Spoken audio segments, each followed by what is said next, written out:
Le 10 février 2023, Pierre Palmade percutait frontalement un véhicule sur une route départementale de Seine-et-Marne.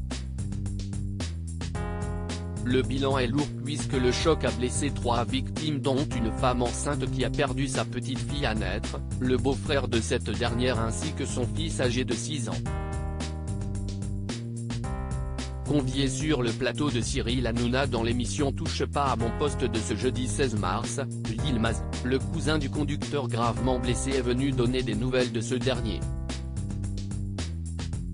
D'après les propos de son cousin relayés par Le Parisien, le père de famille se sentirait mieux mais prendrait jusqu'à 15 médicaments par jour pour combattre la douleur. Touché par de nombreuses fractures, Yuxel est sorti d'un coma artificiel dans lequel il avait été plongé. Depuis l'accident, l'homme âgé de 38 ans n'aurait pas quitté l'hôpital de Beaujon, à Pachepé, de Clichy où il aurait été opéré à 7 reprises. Contacté ce vendredi 17 mars par nos confrères du Parisien, Omer, un neveu de Yuxel, a indiqué que son oncle ne sent pas la moitié de son bras gauche. Et s'il parle, il parle très peu car ça le fatigue trop. Avant ces déclarations, BFM TV révélait ce mardi 14 mars que le trentenaire souffrait aussi de problèmes de mémoire. Depuis, aucune information concernant la sortie de l'hôpital d'Yuxel n'a été communiquée. Supérieur à Pierre Palmade, François Cluzet, Benoît Magimel.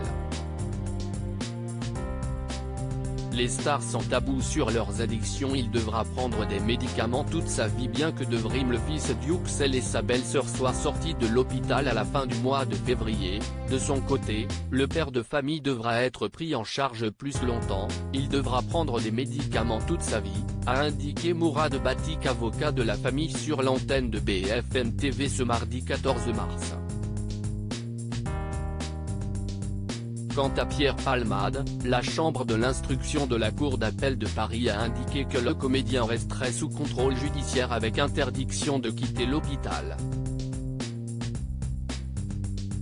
Jusqu'à présent, le corps médical estime toujours que l'humoriste n'est pas apte à être détendu dans un centre pénitentiaire. Ce que la justice a confirmé dans une décision rendue le 14 mars. Article écrit en collaboration avec 6 médias. Crédit photo, Ouité Alban Abaka.